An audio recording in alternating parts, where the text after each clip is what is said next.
Então,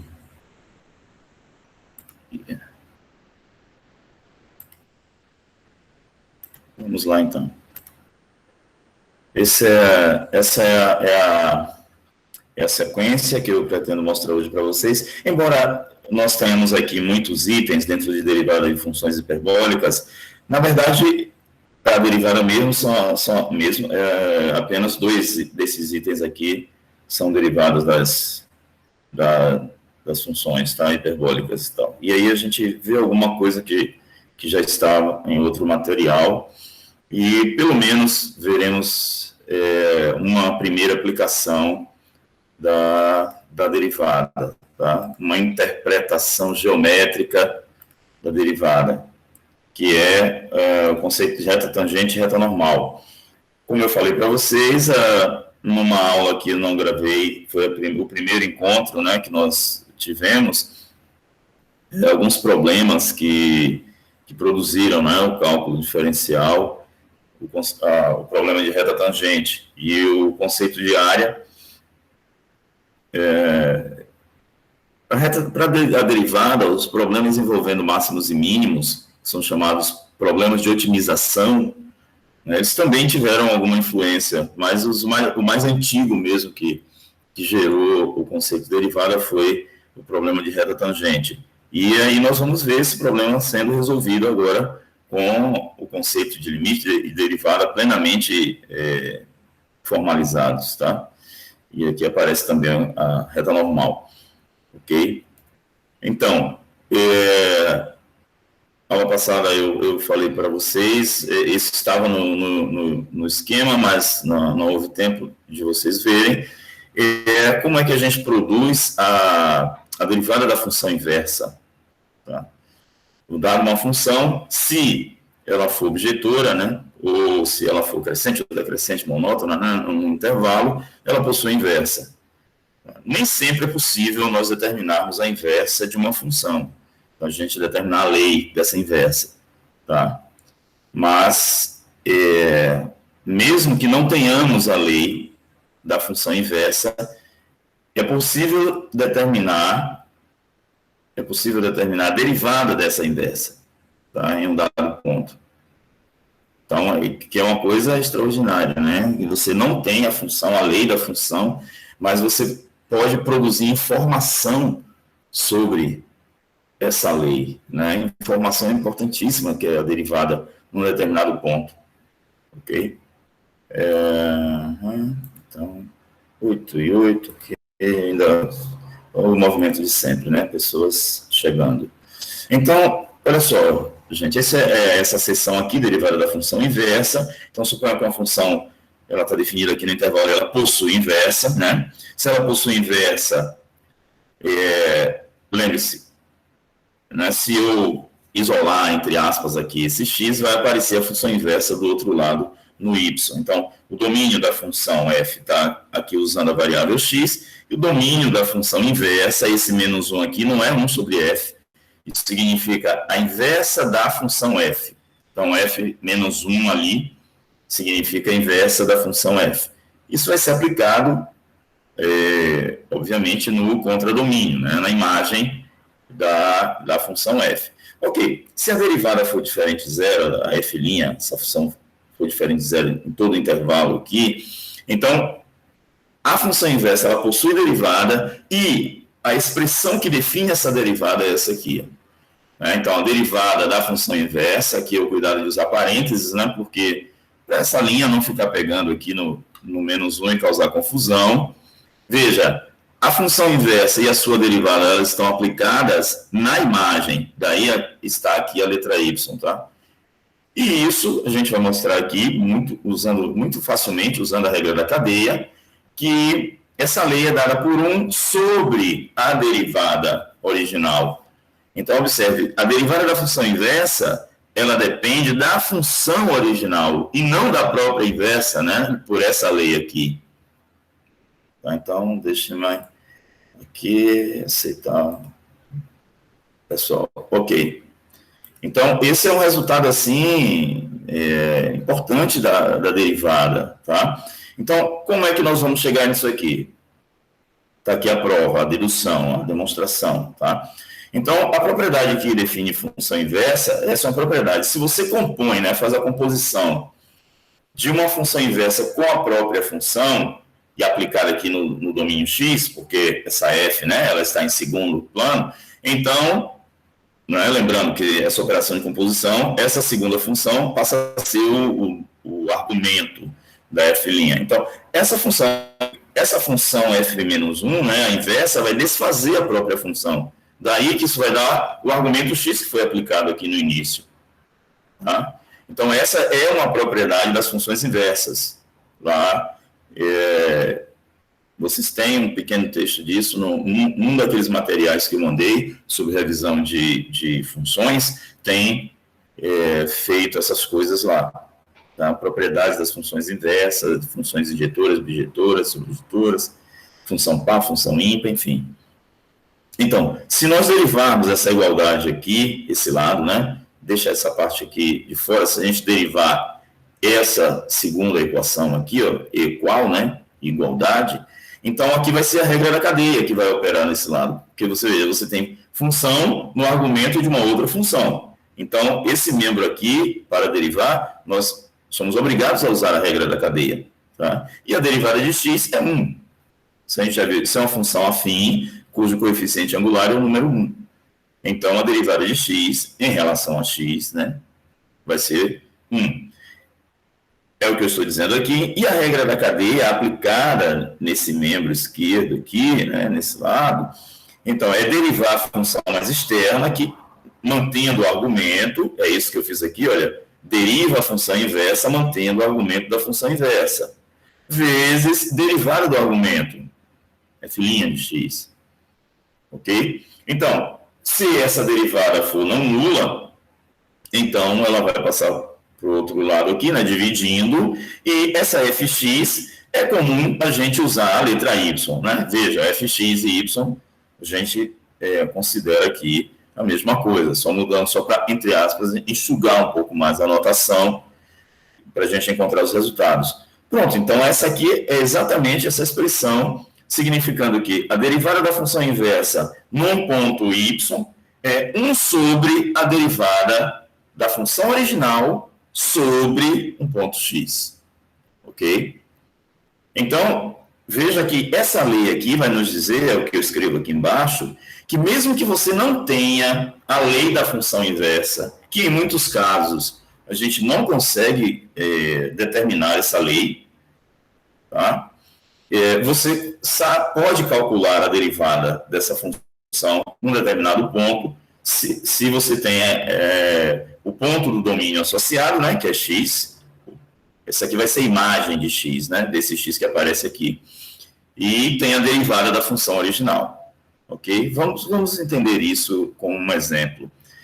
Está aqui um exemplo. Essa função f maiúsculo aqui, f grande de x, ela é decrescente. Isso tudo, quando um exercício é feito assim, essas informações já foram checadas, tá? Então, está afirmando que a função é decrescente, né? E se ela é decrescente no seu domínio, quando não está falando mais nada, né? Se não falar, é decrescente em tal intervalo. Então, ela é decrescente no seu domínio, portanto, ela é objetora e possui função inversa. Tá? E ela está definida aqui para todo x maior do que menos meio. Isso você tira esse domínio daqui de dentro, né, da lei do logaritmo. Então, essa função f grande possui uma inversa f menos 1, e o exercício quer que você calcule a derivada dessa função inversa no y0 qualquer. Tá? No y0 qualquer, que é a imagem desse ponto x0. x0 igual a 0, tá? Então, esse y0, mesmo que nós não saibamos o valor, se bem a gente pode só substituir x igual a 0 aqui, né? Nós vamos ter o número 3, esse y0 vai valer 3. Se você quiser saber quanto vale esse y0 para x0 igual a 0. Mas eu deixei desse modo para lhe dizer que nem esse valor você precisa para poder calcular essa derivada inversa aqui. Você não precisa da lei da função inversa e você não precisa desse número aqui. Tá? Também. Se eu te dei, né, esse x0 aqui, você não precisa dele. Tá? Então, muito bem. essa é a expressão da derivada da função inversa, né? Eu copiei de lá de trás, só fiz mudar que é aqui para um F grande, né? E aqui F maiúsculo também. Então, essa é a lei da derivada da inversa que eu copiei do teorema. Tá? Veja, então, calcular o que esse exemplo está pedindo é calcular 1 sobre F' em zero, porque ele deu esse x0 aqui, ó. Foi dado esse x0. Então, para obter o resultado desse exercício, basta saber a derivada da função f grande. Tá aqui. Como é que você chegou a essa derivada? Primeiro, eu quero derivar f grande. Então, veja, é um número, né, uma constante, menos, veja, um logaritmo de uma função. Então, a regra da cadeia vai atuar aqui na hora de eu fazer essa derivada.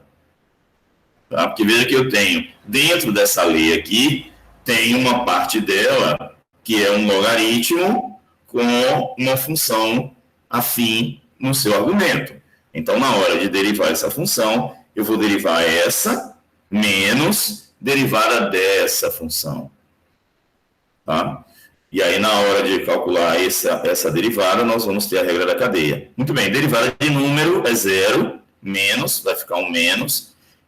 Regra da cadeia aplicada aqui. Deriva logaritmo, que é a função externa, vai derivar logaritmo ln. Derivada de ln, lembrando, 1 sobre o argumento. Então, 1 sobre 2x mais 1, ou 1 mais 2x, tanto faz, essa ordem não importa. Vezes a derivada desse argumento, que é uma função afim, né? Vezes a derivada de 1 mais 2x, que vai ser 2. Então, eu já coloquei aqui direto. Vou melhorar esse texto, aumentar um pouquinho mais essa conta, antes de mandar para vocês.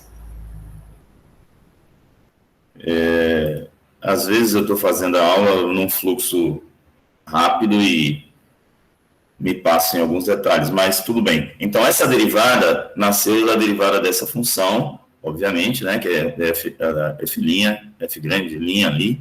Derivada de número é zero, menos, está aqui o menos, e derivada de ln 1 sobre o argumento, que é 2x mais 1, 1 mais 2x, tanto faz, vezes a derivada do argumento, que é 2. Então, essa é a derivada dessa função f grande. O exercício pede essa derivada no ponto zero. Então, substituindo o número zero aqui, no lugar do x, nós vamos ter menos 2 sobre 1, menos 2. E aí, então, essa derivada da função inversa no y0, que eu nem preciso saber quanto vale nesse caso.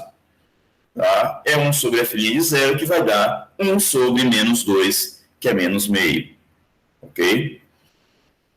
Então, essa é uma aplicação daquela expressão que nos foi dada. Nesse caso, é até possível você obter a lei da função inversa para esse exemplo. Tá? Desculpa. Até é possível, mas não foi necessário. É isso que é a observação. Um outro exemplo em que a gente não consegue determinar a lei da função inversa. No caso anterior, até você... E até é bom eu fazer isso antes de vocês mostrar que dá certo, né? Muito bem. Nesse exemplo aqui, nós temos um polinômio de grau 3, tá? Do completo.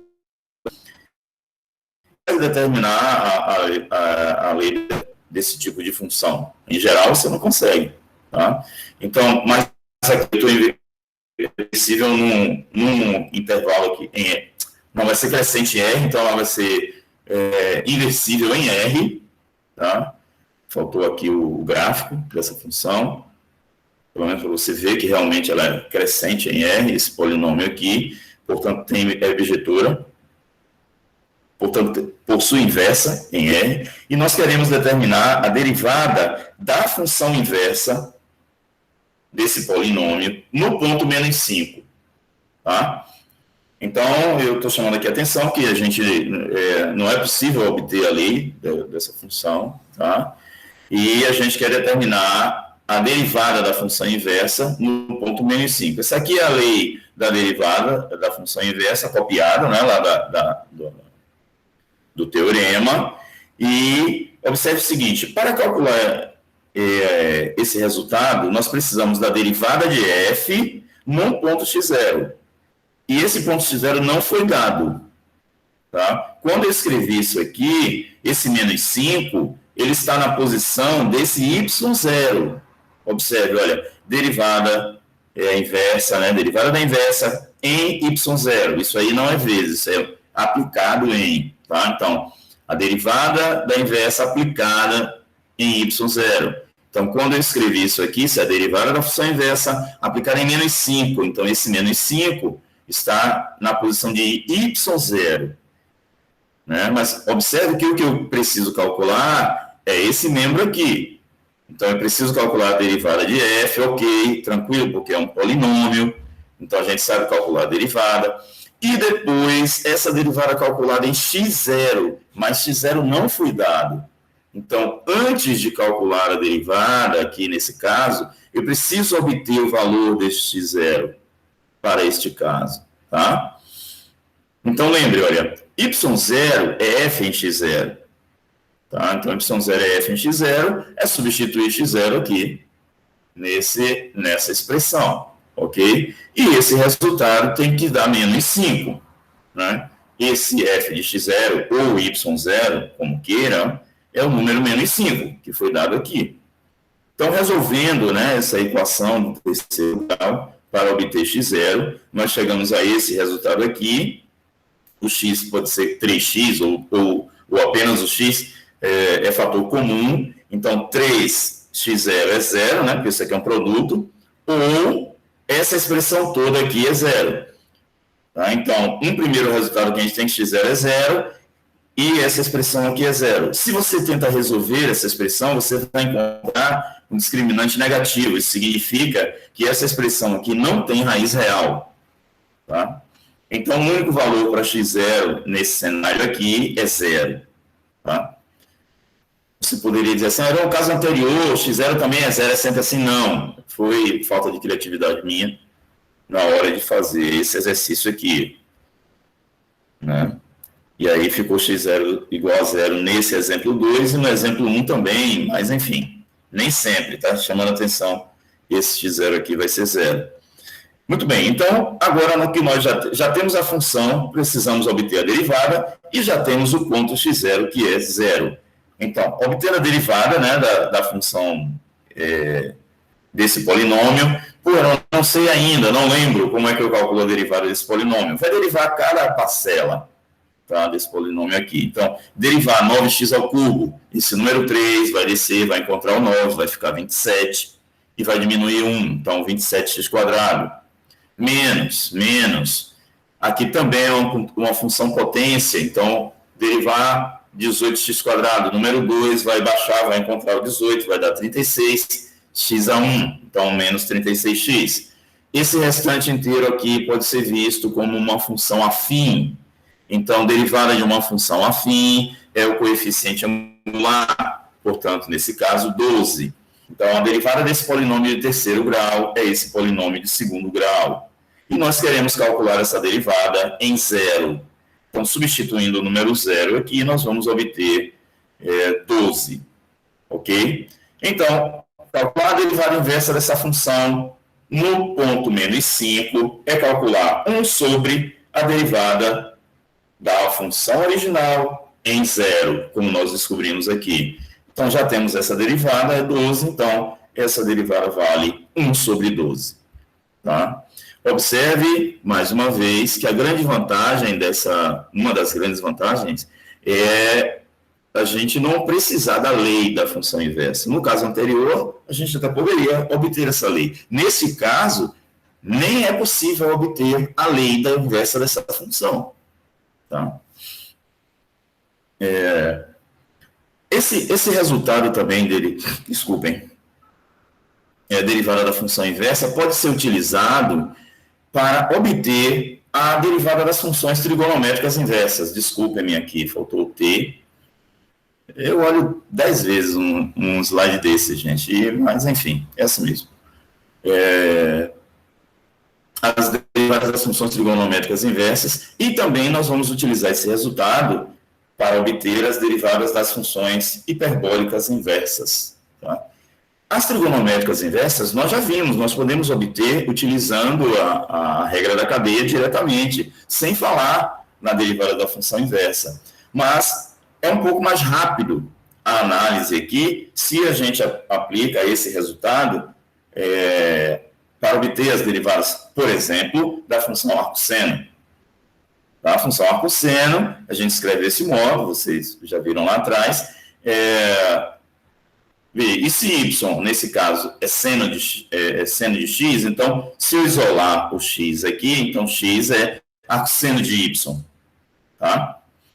Então, se você tem uma função de um lado, a sua inversa, e eu quero isolar o argumento dela, aparece a inversa dela do outro lado, no outro membro. Tá? Então, essa função g de y aqui, olha, arcosseno, eu quero obter a derivada dessa função aqui, arcosseno, tá? Que é a função inversa da função seno. Então, veja que eu apliquei a y, porque é a ideia, a derivada está aplicada na imagem, né? Perdão, a função inversa está aplicada na imagem. Então, derivar esses dois membros aqui, olha, tá? Veja, a derivada dessa função inversa, né? Digamos assim, isso seria um f menos 1, o g está no lugar do f menos 1, né? Então, a derivada dessa função inversa é 1 sobre a derivada da f, né? G é a inversa da f, tá? Então, a derivada dessa função inversa, que eu não estou usando a notação f menos 1, se eu usasse a notação do menos 1, aqui ficaria derivada f menos 1. Eu preferi usar uma letra só, g, como a inversa, ok? Então, a derivada da função inversa é 1 sobre a função original, tá? Mas a função original, opa, tá errado aqui, viu, gente? Tá errado, aqui é seno, ó.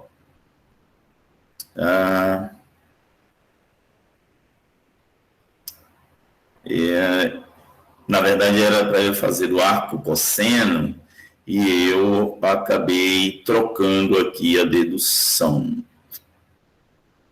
Arcosseno, tá? Aqui é 1 sobre fx, fx nesse caso é seno. Então, e aqui ficaria...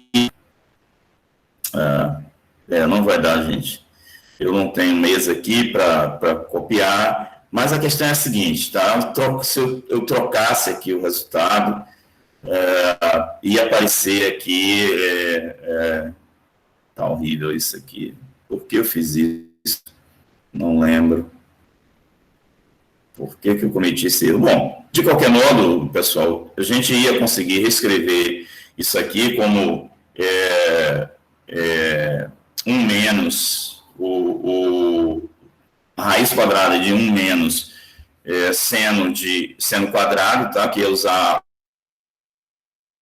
a relação fundamental da trigonometria, e aqui a gente ia poder escrever 1 sobre raiz quadrada de 1 menos y quadrado. E dos dois lados aqui tem y, mas você pode trocar essa variável, né, digamos, muda assim, nos dois membros por x. Como é costume fazer? Escrever, mesmo que a função inversa ela esteja aplicada no contradomínio, se vocês lembrarem no ensino médio, quando a gente escreve a lei, a gente escreve usando também a letra x.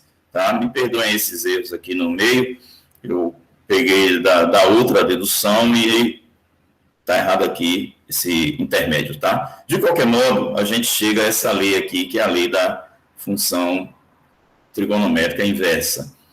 Então, me desculpem, eu vou consertar isso antes de mandar para vocês. De qualquer forma, essa lei já tinha sido obtida usando a regra da cadeia, tá? Então, me perdoem.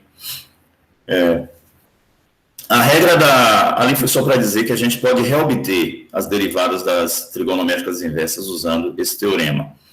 Um outro subproduto que a regra da cadeia vai nos dar é a possibilidade da gente derivar funções escritas na forma implícita. Essa forma implícita, ela normalmente é utilizada para a gente descrever equações de curvas mais complicadas, tá?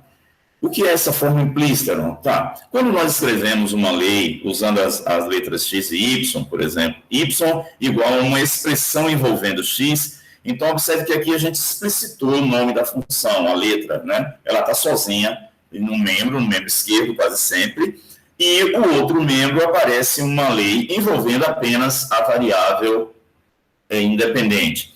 Então, essa maneira de descrever uma função, como é comum a gente está descrevendo aqui sempre, é chamada de forma explícita, porque você explicitou né, deixou aqui isolada sozinha essa letra que representa o nome da função. Ok, a variável dependente, certo? Bom, mas se nós tivermos uma expressão que mistura, né, essas duas variáveis, a dependente e a independente, numa única lei, isso aqui pode ser igual a zero, pode ser igual a uma constante, tá? Nós dizemos que essa forma de escrever é a forma explícita. A função está dada na forma implícita, perdão. Ou a equação da curva está na forma implícita. A gente fala desse jeito. Por exemplo, se eu escrevo, né, essa parábola, quem lembrar aqui, né, que isso é uma equação, uma função quadrática, representa a equação de uma parábola, tá? Nesse caso. Então, essa função quadrática está na forma explícita, porque a letra y está aqui isolada, né? E esse lado é apenas função de x. Muito bem. Agora, se eu deixo todos os membros em um lado, né, da igualdade, aqui, todos os termos em um lado da igualdade, como nesse caso aqui, olha, então aqui é dado com uma forma explícita. Quer dizer, eu misturei aqui a letra que representa a função com a letra que representa a variável independente, tá?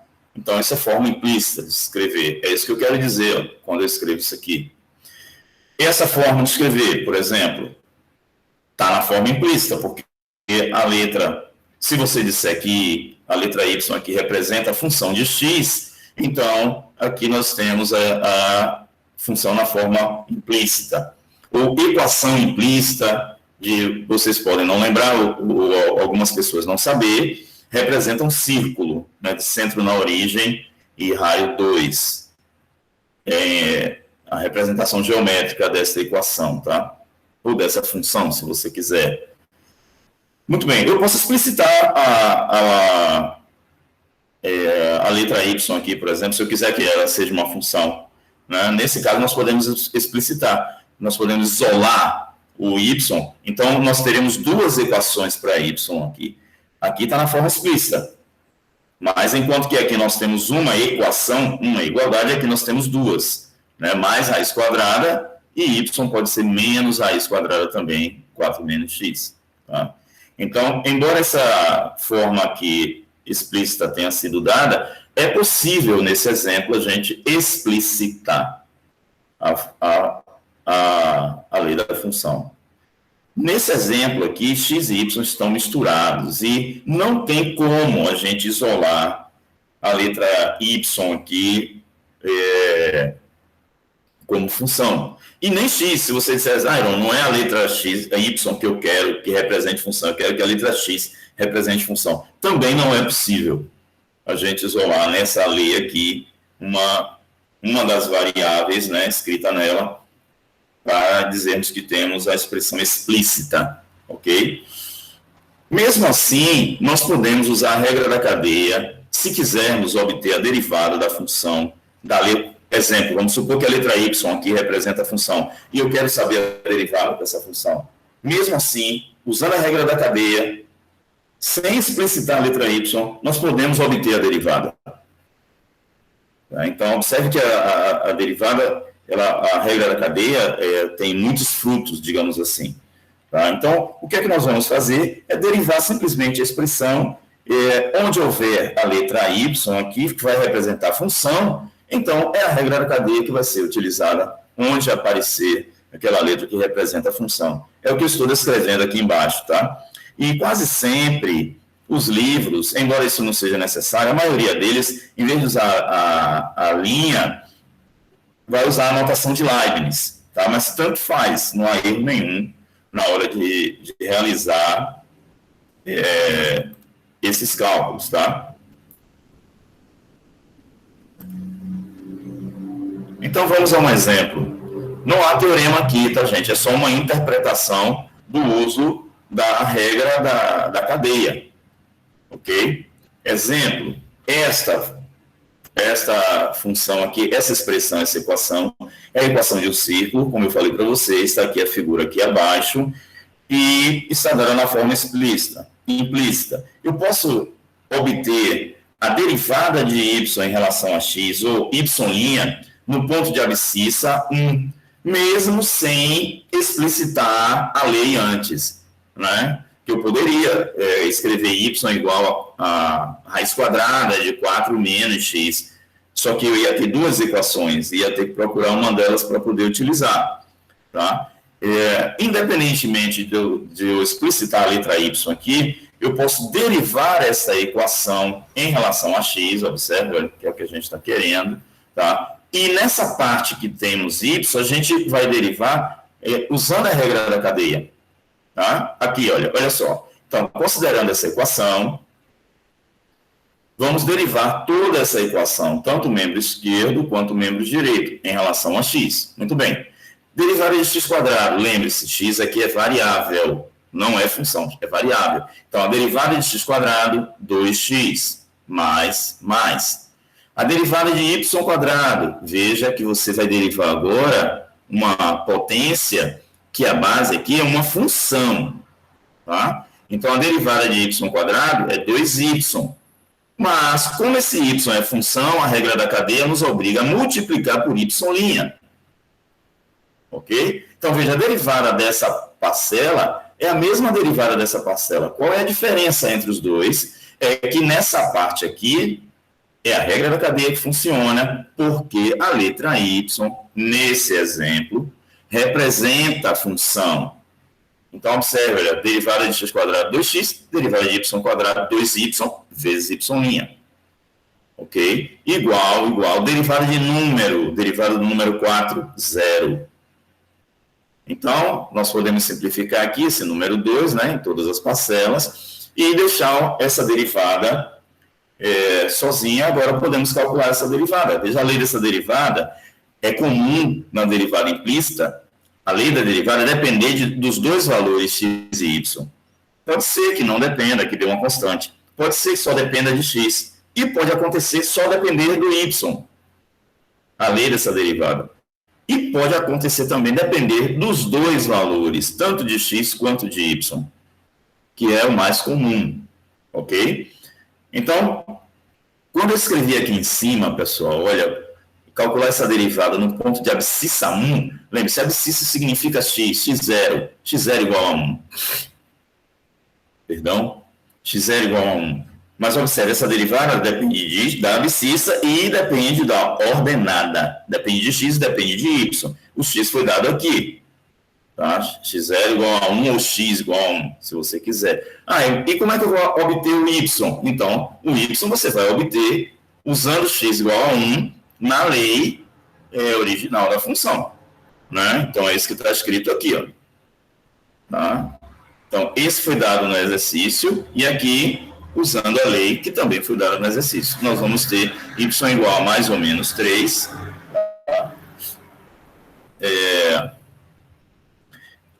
Qual dos dois eu vou escrever? Qual dos dois eu vou considerar? Mais 3 ou menos 3? Veja, olha aqui em cima, ó, considere a função positiva. Ó, y igual a fx positiva. O exercício já sabia que você ia encontrar dois resultados nesse momento, e aí já lhe deu condições de você decidir. Eu vou usar o mais raiz de 3 ou menos raiz de 3. Aqui, olha, a função tem que ser positiva. Então, nesse caso, o mais raiz de 3. Esse exercício é bom também para mostrar a vocês aquela anotação que eu disse a vocês. Olha, essa barra com os valores dados aqui. Essa barra significa a derivada avaliada, né, em mais de um valor. Então, porque se fosse apenas um único valor, a gente usava parênteses, né? Como sempre a gente vem fazendo.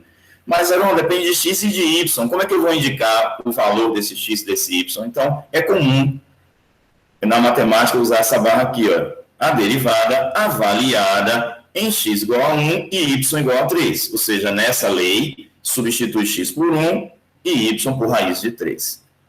E aí, menos 1 sobre raiz de 3. Já é o resultado, tá? Você pode deixar essa raiz aqui no denominador, não tem nada de errado. Eu coloquei aqui, né, aplicando racionalização de denominadores, porque pode ser que vocês, né, nessas provas que vocês vão fazer por aí, pode acontecer esse tipo de coisa, né, de simplificação.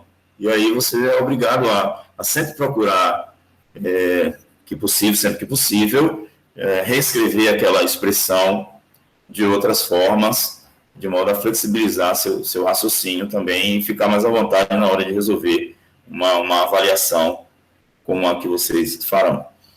Muito bem, então a derivada aqui, menos raiz de 3 sobre 3. Essa figura aqui é a figura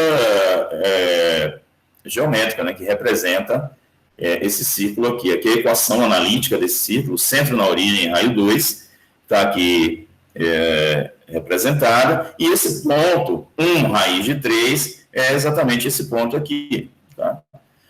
Nós hoje veremos que nesse ponto aqui, a derivada pode produzir a reta tangente a esse círculo aqui, olha, resolvendo o problema milenar de encontrar a equação de uma reta tangente a um ponto de uma curva. Tá? Em nosso caso, depois da derivada, a gente resolve tranquilamente esse problema. Tá? E aqui eu estou falando que você poderia ter resolvido esse problema usando a forma explícita, mas não é o caso, a gente não precisou aqui. Veja que a derivada aqui ia ser regra da cadeia, ia usar uma expressão bem mais complicada do que foi essa que nós usamos aqui. Tá? Então, há vantagens em usar a forma implícita de derivada. Esse exemplo 3, ele não é possível aqui você isolar, está dizendo que a letra y representa a função, ó. Então considere y f de x, nessa expressão a letra y representa a função, e não há como você isolar aqui a letra y para obter a forma explícita. Tá? Então a derivada que foi pedida aqui, olha, y' de x dy, no ponto de ordenada 0, no exemplo anterior foi abscissa 0, ela vai ser obtida usando a regra da cadeia, usando a derivada implícita. Tá? Então, derivando essa igualdade em relação a x, por que é necessário eu falar em relação a x? Porque pode ser que apareça até outras letras envolvidas na expressão, além de x e y, né? Então, é interessante você saber, em relação a que variável, né, você está derivando. Eu poderia colocar aqui uma letra K, uma letra B aparecendo aqui. Então, quando eu digo y igual a fx, x é a variável, né? Y faz o papel de função, e as outras letras, obviamente, são consideradas constantes nesse momento.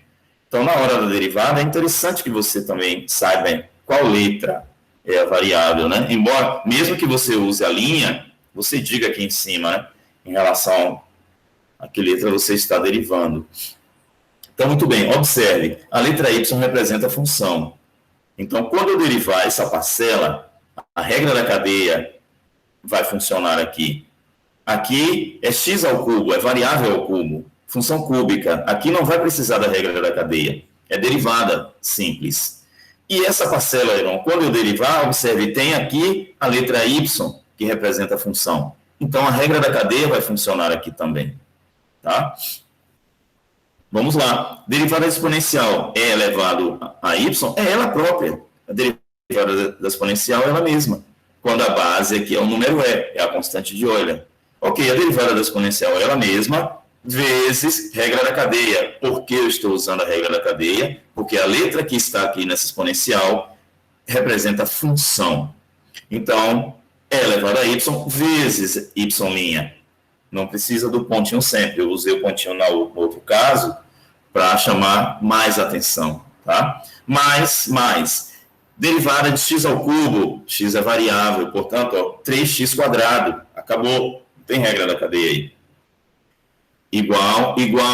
Derivada de menos 6y é menos 6, porque isso é uma função afim. Mas y é uma função, então, vezes a derivada de y, menos 6y. Ok? Então, olha, colocando esse termo aqui no primeiro membro, a gente pode colocar a derivada aqui em fator comum e, isolando, né, essa derivada, nós temos essa expressão para a derivada. Neste exemplo, também a derivada está dependendo de x e de y. Tá? Não é sempre assim. Tá? Pode ser que só dependa de uma delas, chamando a atenção de novo. Ou pode ser que seja até uma constante, que nenhuma das duas apareça aí na lei da derivada. Muito bem. A gente precisa do valor de x e de y. O exercício nos deu y. Olha, quando eu escrevo ordenada 0, isso significa y igual a 0. No ponto em que y é igual a 0. Então, eu preciso do valor de x para calcular a derivada, porque a lei aqui está dizendo, olha, para achar o valor numérico dessa derivada, precisa dos dois valores, de x e de y. O exercício deu o valor de y, que é 0. Tá? Então, substituindo esse y na lei original, olha, da função, tá? Y igual a 0, nós vamos obter x ao cubo igual a menos 1 e x vai ser igual a raiz cúbica de menos 1, que é menos 1, ok? Então, já temos os dois valores de x e y. Mais uma vez, essa derivada aqui, né, avaliada, calculada em x menos 1 e y 0, basta substituir nessa lei e nós obteremos menos 3 sétimos, tá? Esse é o gráfico dessa expressão aqui, ó. Eu plotei usando um aplicativo de gráficos, e esse aplicativo permite você, ele te dá várias opções. Coloque a lei da função, a equação da curva na forma explícita, na forma implícita. Então, eu fui lá na forma implícita, digitei, né, essa lei, e ele me deu esse gráfico aqui. Eu pude escolher a cor e tal. Então, esse ponto aqui, olha, quando x é 1 e y é 0, é exatamente esse pontinho aqui, olha, nessa curva. Tá? Existem outras maneiras de representar curvas também, tá? Tem chamada a forma polar e equações paramétricas. Então, existem outras formas. Tá? No elenco de conteúdo de vocês, essa forma implícita aparece lá como uma aplicação da regra da cadeia. E aí, nós temos aqui o segundo exemplo. Tá? Mais um exemplo, agora com a notação usando dx, dy, para vocês perceberem, há uma influência grande da derivada implícita numa das aplicações, numa só não, mas uma delas é bastante importante, essa notação de Leibniz, que é o cálculo de taxas de variação. Uma taxa de variação é uma velocidade, tá? Ou uma rapidez com que uma grandeza muda em relação à outra. Nós veremos esse tipo de ideia na segunda-feira. O que eu ia falar? Na hora de calcular essas taxas, existem problemas que vocês verão, que são chamados de taxas relacionadas, em que você tem várias taxas funcionando ao mesmo tempo numa só lei, num só modelo. Também o pessoal de laboratório fala assim. Então, muito bem. Um exemplo que vai dar uma ideia, mesmo que vocês não saibam, por trás está, né, esse meu objetivo de vocês já verem, calcular coisas, quando chegar lá mais à frente, vocês não se sintam tão surpresos, né, já tenham feito aquele tipo, usado a notação e feito o tipo de cálculo anteriormente, ou tenha visto, para não estranhar tanto. A ideia é essa. Então, considere duas grandezas, x e y, tá, dependentes do tempo. Essa frase que eu escrevi aqui em português, em matemática, a gente escreve assim, olha, x igual a x de t, isso significa que x depende da variável t, mesmo que eu não escreva aqui, olha, como a física faz, né, escreve v, s, né, d, escreve a para aceleração, por exemplo, mas tudo ali está dependendo do tempo. Então, e a y também é uma grandeza que depende do tempo. Se é y igual a y de t, isso significa que essas grandezas dependem do tempo. Tá? Então, x e y aqui nessa relação, nessa equação, dependem do tempo. Então, implicitamente, olha a minha frase, tá?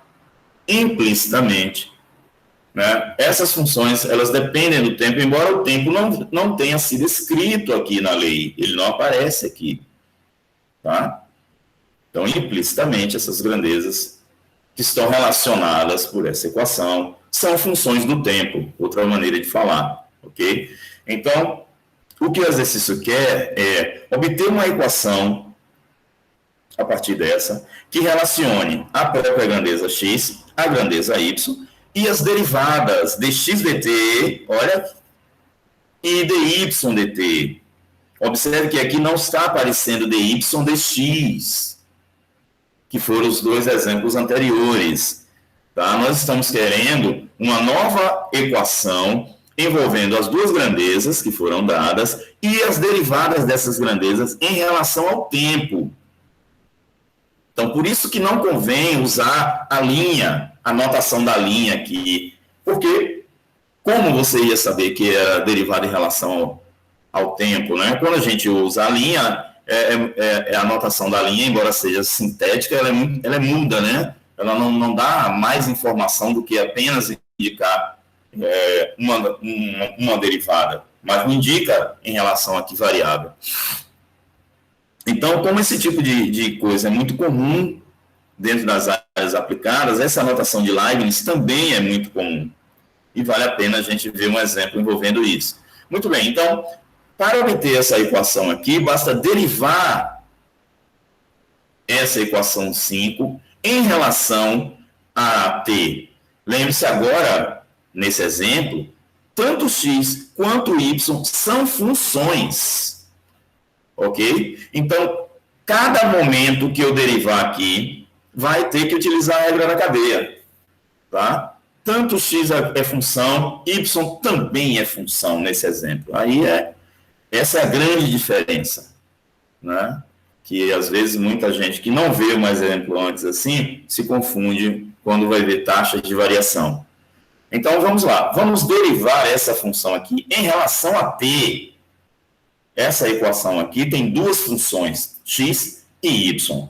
Então, muito bem, deriva x ao cubo, 3x². Como x, neste exemplo, representa a função, a regra da cadeia nos obriga a ter aqui, ó, dx dt. Tá? A grande diferença entre esse exemplo e os dois anteriores. Ok, menos. Deriva y², 2y. Mas y aqui é função, então, vezes dy dt. Ok? Igual.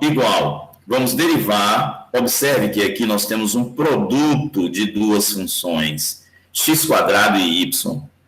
Então, eu mantive o número 10 aqui e apliquei a regra do produto, porque aqui você tem um produto. Aqui é uma diferença. Aqui é um produto. Então, regra do produto. Ok? Deriva x² é 2x vezes dx dt.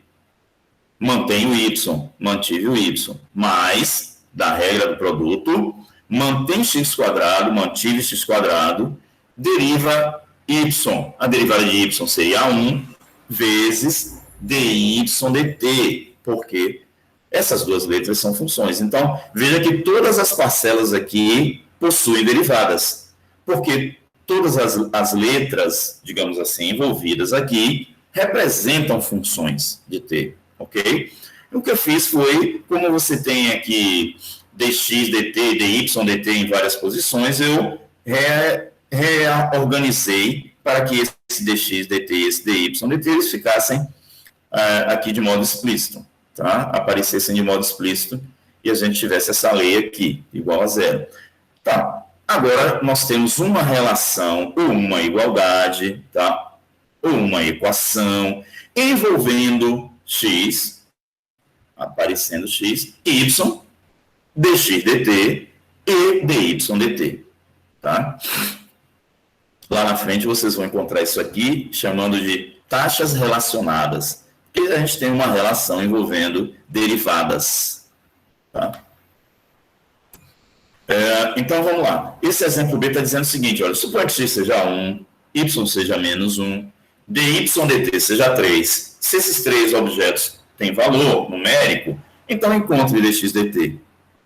Então, substituo aqui os valores o valor de x, o valor de y, né, o valor de dy dt, e só vai ficar dx dt para ser encontrado, como você está vendo aqui. Então, dx dt vai nos dar 24/23 avos. Ok?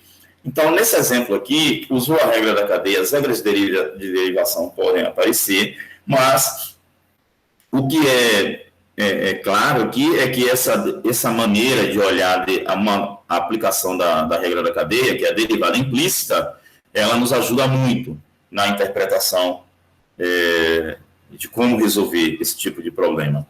Ok? Bom, então, 3 exemplos da derivada implícita, tá, que vai nos ajudar. Eu tinha prometido mostrar a vocês alguma coisa das funções hiperbólicas, que normalmente esse nome não aparece lá no ensino médio, mas eu também falei, olha, não há novidade.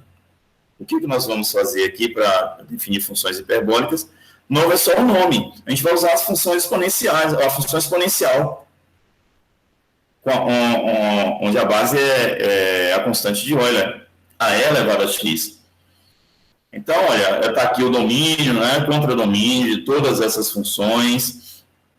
E por que esses nomes estão aparecendo iguais? Não são iguais, tá? Porque tem um H aqui, certo? Aos da trigonometria, porque existem relações entre as funções hiperbólicas que são semelhantes àquelas que a gente obtém entre as funções trigonométricas. Mas, fora isso, não há nenhuma outra assim. Tem também que a função seno hiperbólica é ímpar, a função cosseno hiperbólica é par. Então, há uma semelhança com as funções seno e cosseno trigonométricas, né? A seno lá também é ímpar e a cosseno também é par. Mas, fora isso, não há semelhança. Os gráficos são totalmente diferentes. As funções hiperbólicas, em geral, não são limitadas, não são periódicas também, né? Então, as funções hiperbólicas, elas aparecem em muitos fenômenos que são modelados, né, pela matemática, e daí elas aparecerem aqui no ensino superior, na parte de cálculo, né, serem apresentadas. Muitas expressões são dadas no cálculo em função das funções hiperbólicas. Então, vamos lá. Essas funções hiperbólicas, elas têm os nomes copiados da trigonometria, mas já disse, pouca coisa a ver, e vem um Hzinho depois, dizendo, olha, isso aqui é seno hiperbólico. A função seno hiperbólica, se você pensar em gênero, né, feminino, seno hiperbólico ou hiperbólico, tanto faz.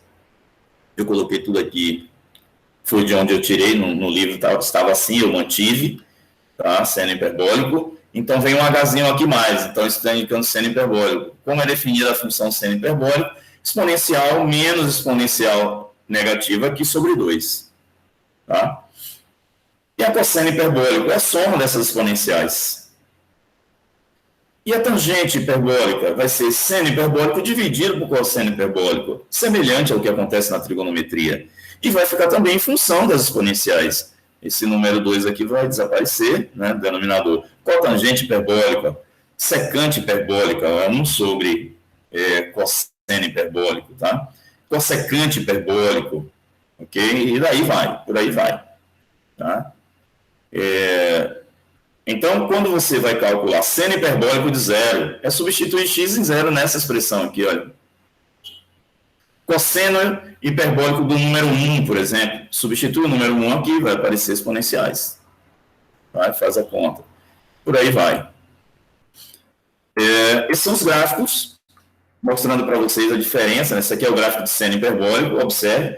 Nenhum desses gráficos aqui é gráfico de função periódica, então nada a ver com as funções trigonométricas em termos de periódica. As funções hiperbólicas, elas não são, nenhuma delas é periódica, né?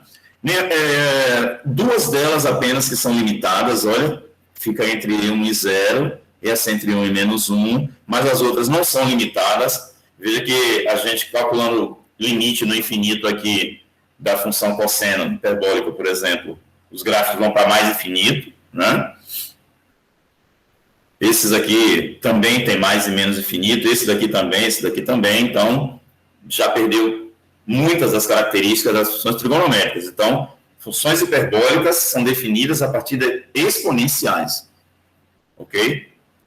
E essas são as relações, algumas, existem outras, tá? Eu coloquei aqui 11 das que são mais semelhantes às relações que aparecem na trigonometria.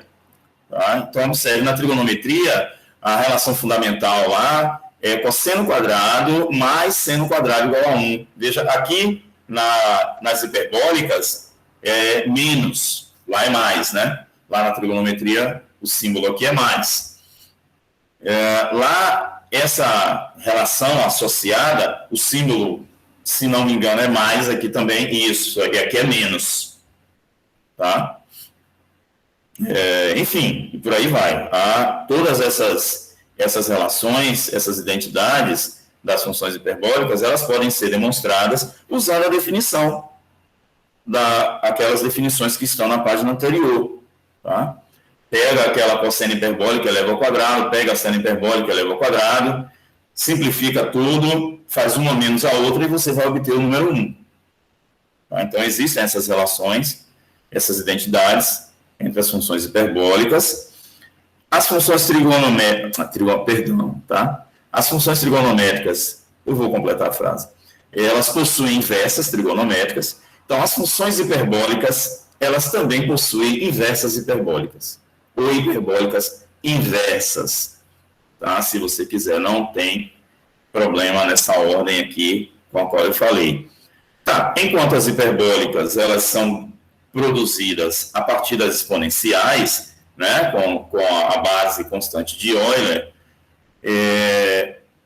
as inversas, as suas inversas, arco seno hiperbólico, arco cosseno hiperbólico, né, arco tangente hiperbólico, todas elas definidas a partir da função logaritmo natural, do ln. Tá? E essas leis, elas são deduzidas a partir das leis das funções, suas funções originais hiperbólicas. E aqui são as hiperbólicas inversas. Tá? Cada uma aqui eu coloquei o domínio, coloquei o contradomínio também. Por exemplo, a função arco seno hiperbólico. Observe, lembrando, que esse menos 1 que está sendo usado aqui é para indicar a função inversa. Tá?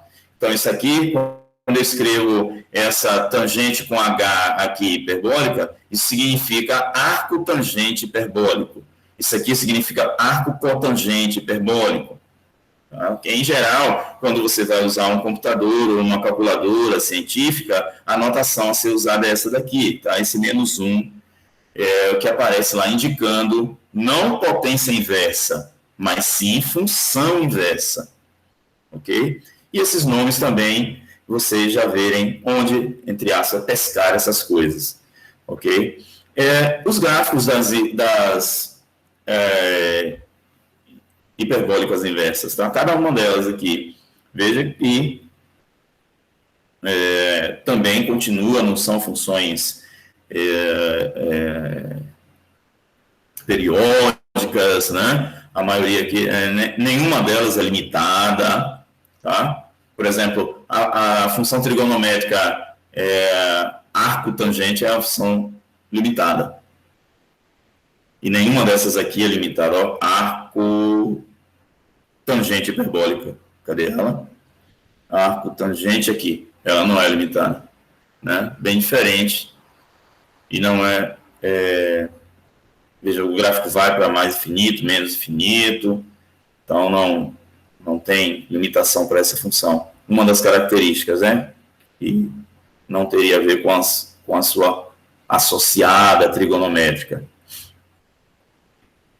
Muito bem, e como é que fica a derivada, Heron, dessas funções? Derivar essas funções é derivar a sua lei que a gente já conhece, a parte que é derivar exponencial, usando regra da cadeia, e no caso das trigonométricas, das hiperbólicas inversas, usar derivada da função logarítmica. Por exemplo, aqui, olha, eu quero saber a derivada de cosseno hiperbólica. Tá? Eu vou mostrar aqui, na verdade, que a sua derivada é seno hiperbólico. Então, a definição de cosseno hiperbólico é essa função aqui, olha.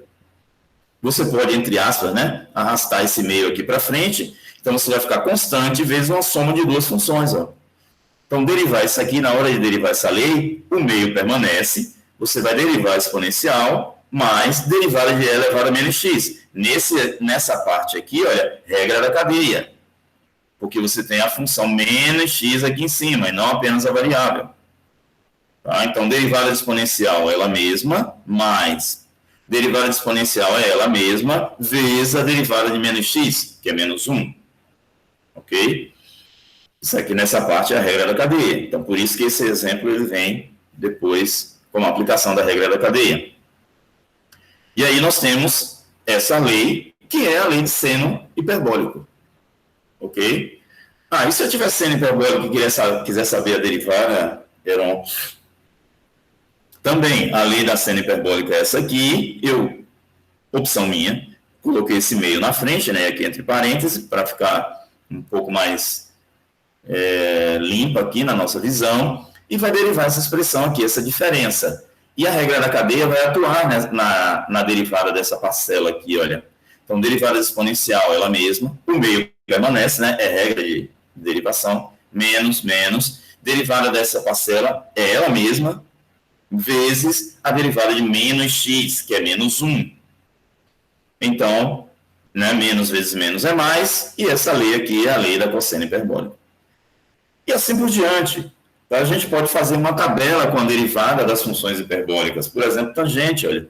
Tangente você vai escrever como seno hiperbólico, né, tangente hiperbólico, seno hiperbólico sobre cosseno hiperbólico, vai aplicar a regra do quociente, né, como fizemos com a função trigonométrica, tangente, e você vai obter secante quadrado, secante hiperbólico quadrado. Tá? E assim, nós podemos fazer, aumentar, estender aquelas tabelas, né, todas, se a gente agrupar numa só, né, numa só tabela, e eu vou, no material que eu vou mandar para vocês, vai ter lá essa tabela completa. Então, nós podemos estender aquela tabela de derivadas às funções hiperbólicas. Está aqui o nome de cada uma, tá? E suas derivadas, suas funções derivadas. Ok? Do mesmo modo, nós podemos obter as derivadas usando ou a regra da cadeia ou usando aquele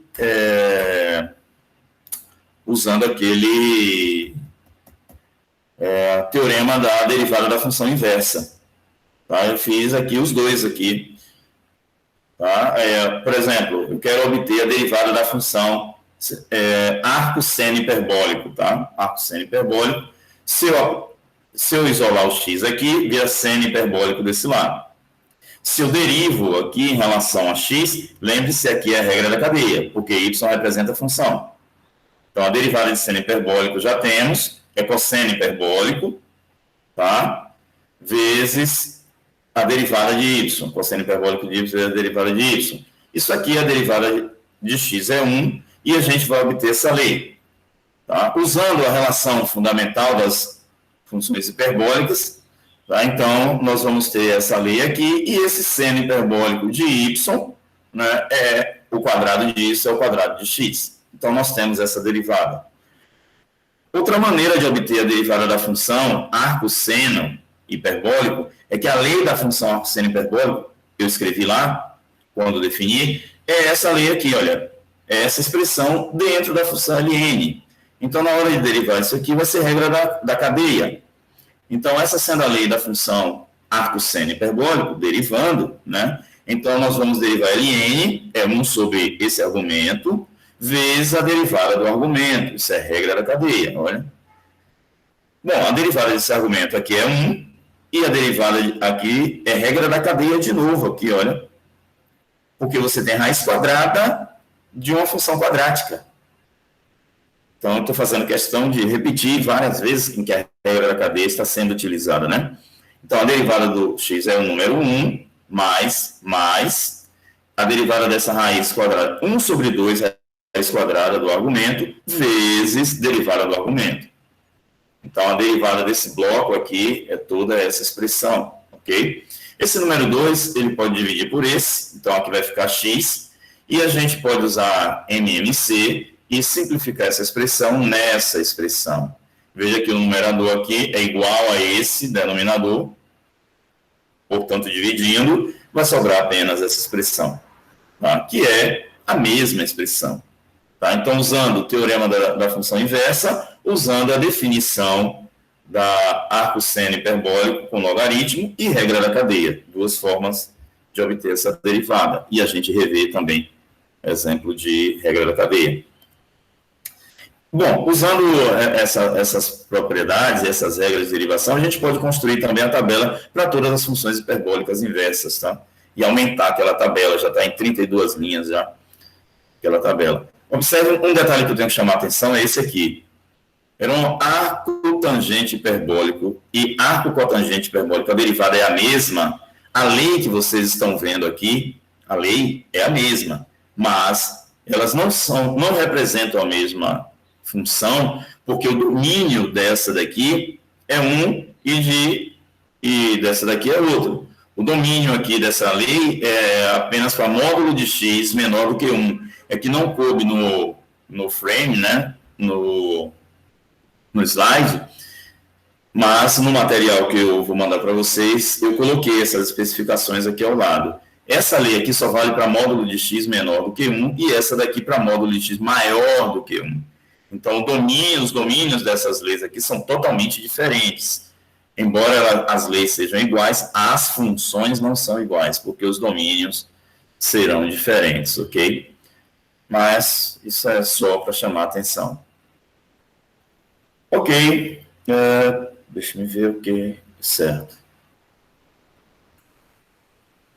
Então, em termos de álgebra das derivadas, o que nós temos é esses pontos aí para vocês utilizarem e resolverem as questões das listas de exercícios que já foram propostas pela coordenação de cálculo, tá?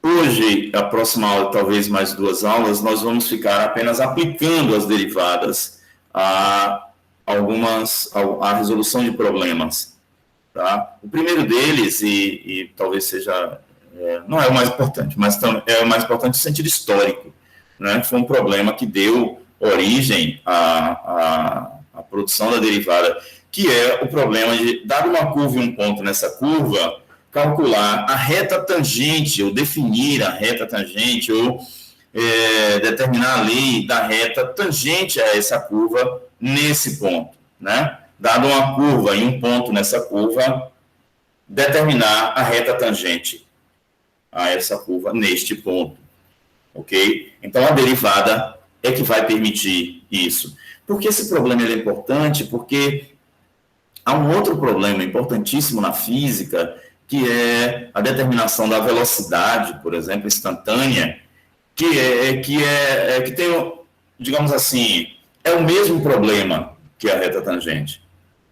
Ok? Então, o problema da física é que é resolvido do mesmo modo que é resolvido o problema na matemática. Leibniz pensava na reta tangente quando desenvolveu a sua versão de cálculo diferencial. Newton pensava na velocidade instantânea, quando desenvolveu o que ele chamou de fluxões, né, o fluxo, que é o mesmo conceito de derivada. A notação que Newton usou lá ela não foi muito boa, então ela não permaneceu. A notação que Leibniz usou foi essa que a gente já vem vendo algumas vezes, usando D, né, em cima e embaixo, é a que permaneceu. E essa notação nasceu dessa dedução aqui do conceito de reta tangente, tá? Então, vamos lá. Quais são os elementos agora nessa reta tem a ver com o conceito de reta tangente? Essa seção, só para chamar a atenção, em alguns livros, o autor ele coloca interpretação geométrica da derivada. Por que ele fala assim, interpretação geométrica? Porque tem a ver com obter objetos da geometria, né? Tem a ver com curva, de usar reta secante, de usar reta tangente, tem a ver com ponto numa curva, então objetos da geometria. E aí, muitos autores escrevem, em vez de escrever isso, olha, retas tangente normal, eles colocam interpretação geométrica da derivada. É a derivada sendo usada para obter conceitos geométricos, né? Medidas geométricas. Então, vamos lá. Então, considera aqui y f de x, tá? E uma reta secante ao gráfico dessa função aqui, passando pelos pontos P e Q. Essa figura aqui, secante quer dizer cortar, tá? Secta.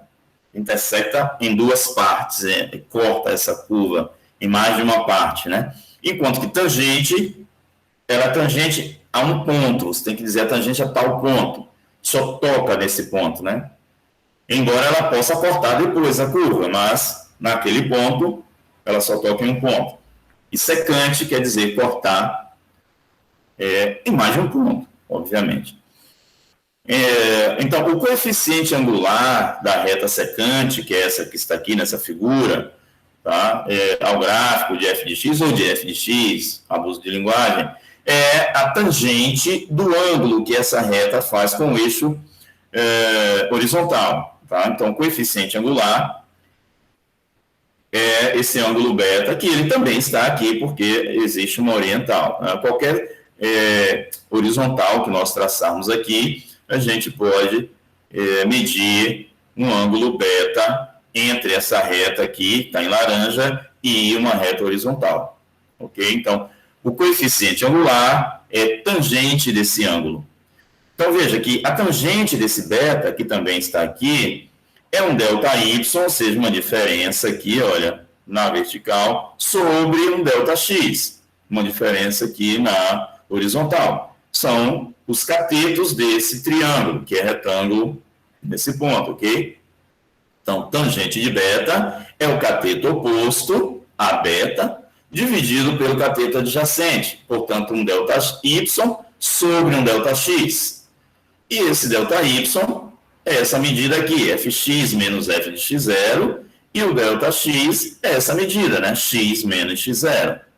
Tá? Então, a tangente desse ângulo beta, ele é escrito desse modo.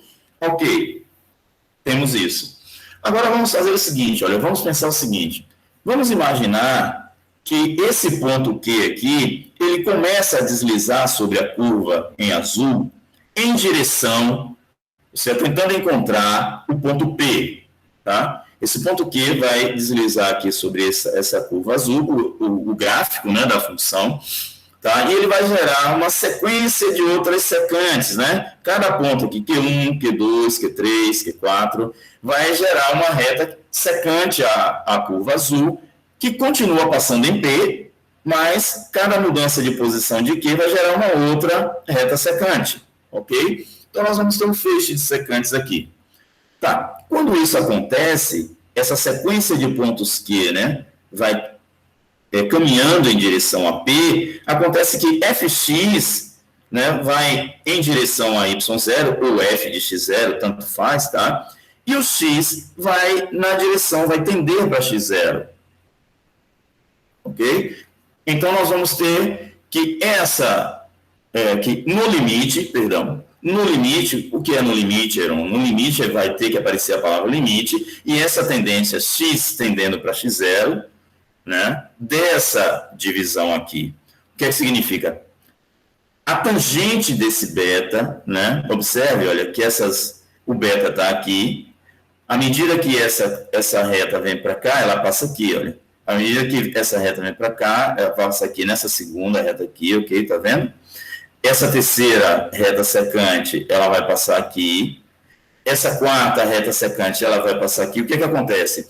À medida que a sequência de pontos Q vai para P, x caminha para x0, fx caminha para f de x0 ou y0, e a tangente de beta tende para a tangente de alfa, ok? Em que esse alfa é a reta em vermelho aqui, é a reta tangente. Então, o que isso significa? Que a tangente de alfa, ela é o limite da tangente de beta, é o limite dessa expressão aqui, quando x tende para x0. Tá? Então, veja, essa expressão aqui é exatamente a expressão que eu utilizei para definir a derivada f em x0. X0 é esse ponto aqui. Se você lembrar da primeira aula de derivada, é exatamente a definição de derivada da função f no ponto x0, né? Quando existe esse limite é um número. Então, o que é que nós temos agora? Nós temos um ponto da reta tangente e temos também o coeficiente angular da reta tangente, tá? Que é tangente de alfa, que é f' de x0. Então, nós podemos determinar plenamente uma equação dessa reta. Porque você pode determinar uma reta tendo dois pontos da reta. Ok. Outra maneira de você determinar a equação de uma reta no plano é ter o coeficiente angular dessa reta e um ponto dessa reta, que é o caso aqui. Com essas duas informações, a gente vai determinar a equação da reta tangente. Tá? Muito bem. Então, por que eu estou falando isso? É o resumo do que está escrito aqui. Olha, eu tenho o coeficiente angular da reta que é tangente de alfa e tenho um ponto de coordenadas x0 e y0. Ok? Então, nós podemos escrever isso aqui. Mas o coeficiente angular da reta tangente é f' em x0. Se ele existe, isso aqui vai nos dar um número, e a gente, então, vai poder escrever a equação da reta tangente. É y menos y0, isso aqui vai ser um número, isso aqui é um número, isso aqui é um número, então temos uma equação aqui envolvendo y e x, a equação de uma reta. E essa equação é chamada equação da reta tangente do gráfico da função, ou da função, que é um abuso de linguagem, mas vocês vão encontrar escritos assim também. Tá? Então, o que nós temos é, dada uma função e um ponto no gráfico dessa função, nós podemos determinar a equação da reta tangente ao gráfico dessa função, ou da função, tá? Vocês vão ver o tempo inteiro falado assim. Você vai poder determinar a equação dessa reta tangente usando a derivada na abscissa desse ponto. Tá? Usando o ponto e a derivada na abscissa desse ponto. Basta isso. Eu pulei aqui porque nós precisamos, para definir a equação da reta normal ao gráfico, a gente precisa ter esse conhecimento aqui intermediário. Tá? Conhecimento é esse, dado duas retas no plano, a relação entre os dois coeficientes angulares, né? Você tem uma reta L1, M1 de x mais B1, e uma reta L2, M2 de x mais um B2 aqui. Então, equações de duas retas, tá? Se esse M1 for igual a M2, se os coeficientes angulares são iguais, então as retas são paralelas. Ok? É provável vocês precisarão dessa informação em um outro exercício da lista de vocês. E outra informação importante é que se o produto M1 e M2, né, entre os coeficientes angulares aqui for menos 1, então essas retas são perpendiculares. Tá? Indica-se com esse símbolo aqui, L1 perp L2, L1 paralelo L2. Tá? Também aqui introduzindo ou relembrando essas indicações aqui para vocês, terminologia. Por que eu estou falando disso? Estou falando disso pelo seguinte, eu quero definir o que é a equação da reta normal ao gráfico de uma função. Tá? Equação da reta normal ao gráfico de uma função num ponto, na verdade, a reta ela não vai ser normal ao gráfico, ela vai ser normal ou perpendicular à reta tangente nesse mesmo ponto aqui. Tá? Então, quando se fala equação da reta normal, ou reta normal ao gráfico de uma função, ela é normal a tangente ao gráfico, naquele mesmo ponto. Tá? Então, esses dois objetos, eles andam meio que juntos, reta tangente e reta normal. Tá? E para determinar a equação da reta normal, eu vou ter que fazer toda aquela jogada também? Não. Basta lembrar o seguinte, a equação da reta normal, já que ela é perpendicular à reta tangente, então o coeficiente angular dela, né, é menos 1 sobre o coeficiente angular da tangente. Né, porque o produto desses dois resultados aí vai dar menos 1. Ok? Obviamente, se a derivada no ponto x0 não for nulo. Tá? Então, aqui, a derivada, se não for nula, então, o inverso, né, menos 1 sobre o inverso dessa derivada vai nos dar o coeficiente angular da reta normal a esse gráfico no mesmo ponto, tá? No mesmo ponto P. E a equação da reta normal, a única diferença para a equação da reta tangente é que aqui, em vez de ser f', é menos 1 sobre f' em x0. Tá? Então, reta normal, a equação, aqui vai aparecer apenas a derivada em x0 e a reta tangente, apenas a derivada em x0, e a reta normal, menos 1 sobre a derivada. Tá? Esse ponto aqui é o mesmo, olha. Veja, a reta tangente passa no ponto P, x0, y0. Reta normal também passa nesse mesmo ponto, olha. E ela é perpendicular, ou normal, como queira, tá? A reta tangente. Então, reta normal aqui em verde, reta tangente aqui em azul. E esse problema foi plenamente resolvido com o cálculo diferencial. Um exemplo para a gente ver o que é que eu quero dizer. Então, determinar as equações, né? A equação da reta tangente e da reta normal ao gráfico dessa função aqui, que é uma função quadrática, portanto, o gráfico aqui é uma parábola, está aqui em azul. no ponto A24.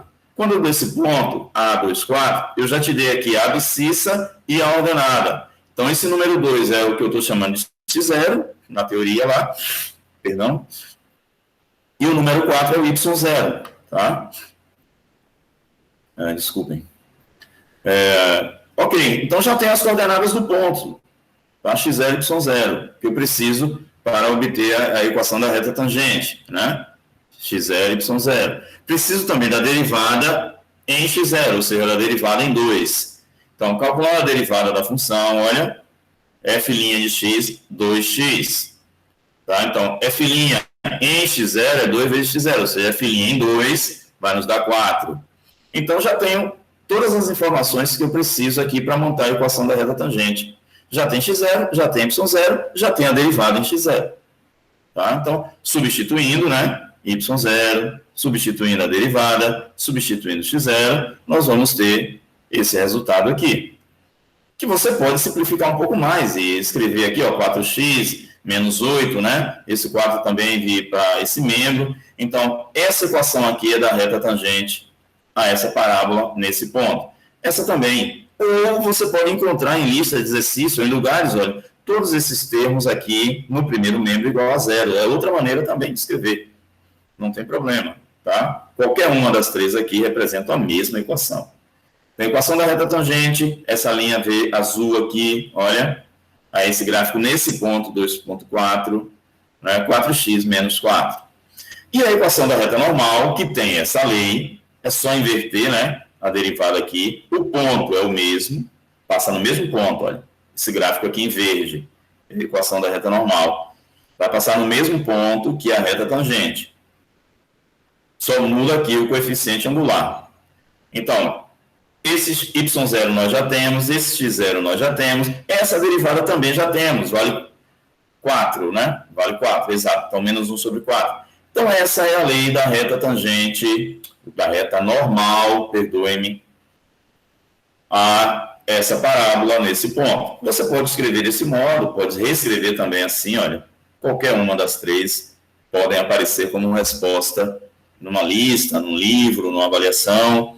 E aqui está o gráfico da reta tangente em vermelho e da reta normal em verde, né, a essa parábola nesse ponto 2, 4, que foi dado, ok? Então, isso se repete, essa equação vai se repetir, mais um exemplo. Eu não sei fazer o gráfico dessa função, mas plotando num sistema, no aplicativo, está aqui em azul, tá? X cosseno de x, uma representação do gráfico dessa função. Então, aí pede a equação da reta tangente e também da reta normal nesse ponto. Quando eu escrevo esse ponto, significa que menos π é x0 e π é y0, ok? Esses valores aqui, as coordenadas do ponto. Já temos duas informações, então, que é x0 e y0. Precisamos da derivada, porque a derivada é o coeficiente angular. Ela é usada na equação da reta tangente. Então, precisamos de h' em x0. Então, essa derivada, né? H' é a regra do produto, olha, isso é x vezes cosseno, então, regra do produto. Então, deriva x, mantém cosseno. A derivada de x é 1, mantém cosseno. Mais, mantém x, deriva cosseno. A derivada de cosseno é menos seno. Por isso que apareceu esse menos aqui, olha. Tá? Então, calculando em x0, né? Essa derivada eu vou calcular no ponto x0. Então, substituindo, né, x0, nós vamos obter menos 1. Então, temos todas as informações, olha, a equação, porque h', porque a função aqui foi chamada de h, né? Então, por isso que aqui apareceu a derivada da função no ponto x0. Então, temos esse valor, que é π, temos esse valor x0, que é menos π, e temos esse valor aqui, que é menos 1. Então, substituindo, aí nós temos a reta y igual a menos x, ou x mais y igual a 0, enfim. Tá? Depois que a gente simplifica aqui os cálculos. O gráfico está aqui em vermelho, tá? A equação da reta tangente, vê que toca num único ponto. Esse gráfico está dizendo que a reta tangente, ela é tangente a esse ponto. Nada impede que a reta tangente corte ou intersecte o gráfico em outros pontos, tá? Então, ela é tangente nesse ponto que foi dado.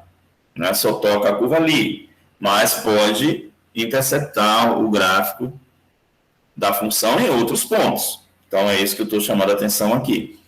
Ok, vamos obter a equação da reta normal. Equação da reta normal, o ponto é o mesmo, e só vai trocar esse coeficiente angular, vai inverter aqui o número. Tá? Então, já temos y0, já temos x0, né? E a derivada é menos 1. Então, a lei da reta da equação normal é x mais 2π. Se você quiser, se você plotar, está aqui o gráfico em verde, para essa reta normal, é normal a essa reta, né? É perpendicular a essa reta em vermelho, e passando aqui pelo mesmo ponto, o ponto menos π. Tá? Normal ao gráfico da função é ser normal à reta tangente naquele ponto, ok? Só mais um exemplo, para vocês perceberem um detalhe que ele vai aparecer mais tarde, que é o seguinte, olha, esse exemplo 3 está dizendo x pertencente a esse intervalo aqui, para quais retas, quais pontos, né, nesse intervalo, pontos são números aqui, né, para quais pontos nesse intervalo as retas tangentes ao gráfico dessa função são horizontais, tá? O gráfico dessa função é bem complicado, eu só sei fazer isso no aplicativo. Eu fiz o gráfico dessa função, dei aqui essa curva em azul, tá? Nesse intervalo 0, 2π, tá? No intervalo 0, 2π. E o exercício quer os pontos onde as retas tangentes são horizontais. Então, eu vi que as retas tangentes, né, era horizontal aqui nesse ponto e era nesse ponto também. Então, o que o exercício quer qual é a abscissa desse ponto, né? Qual é o valor de x nesse ponto? E nesse pontinho aqui, qual é o valor de x também? Né? Os valores de x nesse intervalo para os quais as retas tangentes, né? Então, ele já sabia que tinha duas, né, aqui em vermelho, são horizontais, né? Lá na física, vocês vão ver que são valores do tempo em que o objeto muda de trajetória, né? A velocidade é nula, enfim. Por isso eu coloquei esse exemplo aqui. Ok, para que seja horizontal, para que as retas sejam horizontais, vamos usar o conteúdo de reta e derivada. Para que uma reta seja horizontal, é necessário que o coeficiente angular dela seja 0, né? Ou seja, a tangente desse ângulo que ela faz com a horizontal, que é 180, né? Seja 0. Então, coeficiente angular C0 significa derivada no ponto C0. O coeficiente angular de reta tangente é dado pela derivada. Se eu quero que o coeficiente angular seja 0, então derivada igual a 0 para a reta tangente, ok? Então, obtenho a derivada dessa função e igual a 0.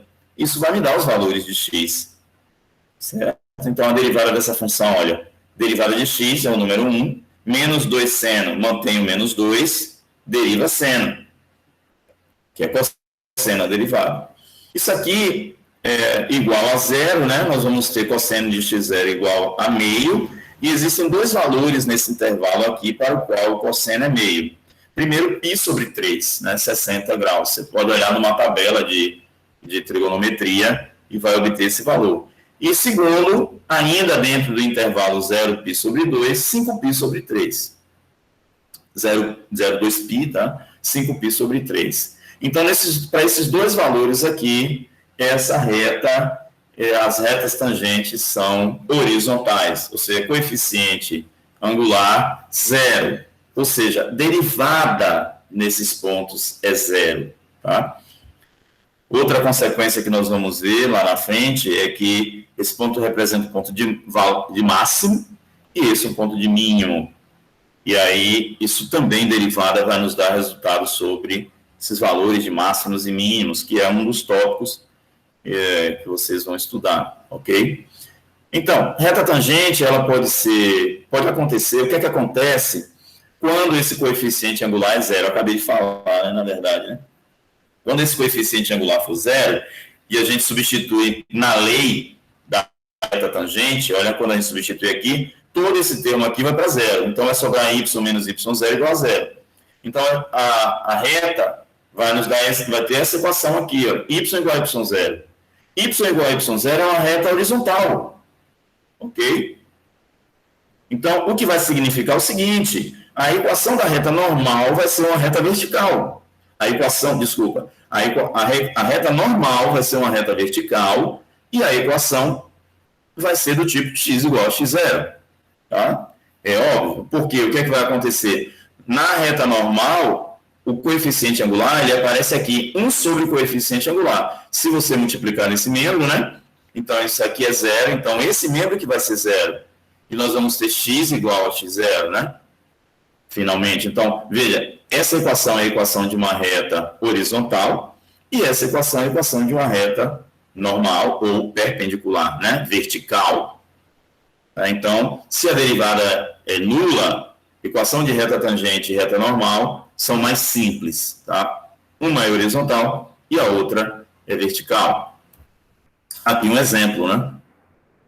Você tem essa função aqui, que é seno de x, definido no intervalo pequeno, obviamente seno continua para a direita, para a esquerda e para a direita, e eu fiz o cálculo aqui nesse ponto π sobre 2, né?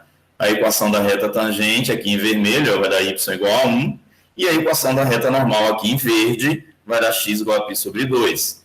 Então, reta tangente horizontal, reta normal vertical, tá? Nesse ponto. E aí você pode dizer assim, mas Heron, o que é que vai acontecer então com a equação da reta tangente e reta normal se a derivada não der zero, se der mais ou menos infinito, se não der um número? Se a derivada não existir, gente, acabou, não tem nenhum problema, a derivada não existe. Tá? Mas se der mais infinito, der menos infinito, a gente tem como ver isso também, mesmo não dando número essa derivada, tá? Mesmo dizendo que essa derivada não existe, né? Porque a derivada para ela existir tem que ser um número. Mas vamos supor que você fez esse cálculo aqui e deu mais infinito ou menos infinito, tá? Então, veja, para esse cálculo aqui, nesse limite numérico, dar mais ou menos infinito, esse limite tem que ser daquele tipo que a gente estudou, constante não nula sobre zero, tá? Então, se eu substituo essa expressão, se eu penso, né, nesse resultado, vai dar constante sobre zero, então x menos x0 tem que dar zero. Então, x vai ser igual a x0 para a reta tangente. E isso aqui é a equação de uma reta vertical, que é essa em vermelho. Tá? Bom, se a reta tangente está sendo vertical, a perpendicular a ela tem que ser normal. Então, a equação da reta normal vai ser y igual a y0. Tá? Então, é o contrário da situação anterior. Se você tem f' de x0, nós vamos ter aquela reta tangente normal, numa posição, uma é horizontal e a outra é vertical, e aqui, se esses resultados derem infinito, então a gente tem o contrário aqui. A tangente, ela é vertical, e a normal, ela vai ser horizontal. Tá? Só chamando a atenção de casos, subcasos, na verdade. Tá? Esse é um exemplo, tá, de uma curva em que a derivada não existe, né? Na verdade ela deu infinito, mais infinito, né? Então você tem aqui a equação da reta tangente, eu plotei em vermelho, e a equação da reta normal. Tá? Esses casos, eles são subcasos, esses dois casos, eles não aparecem muito, mas pode ser que vocês encontrem algum exemplo, algum exercício nas listas de vocês que faça menção a algum desses casos, e aí você já está ciente que isso pode aparecer, ok? Esse material eu vou melhorar, tá? Antes de mandar para vocês, e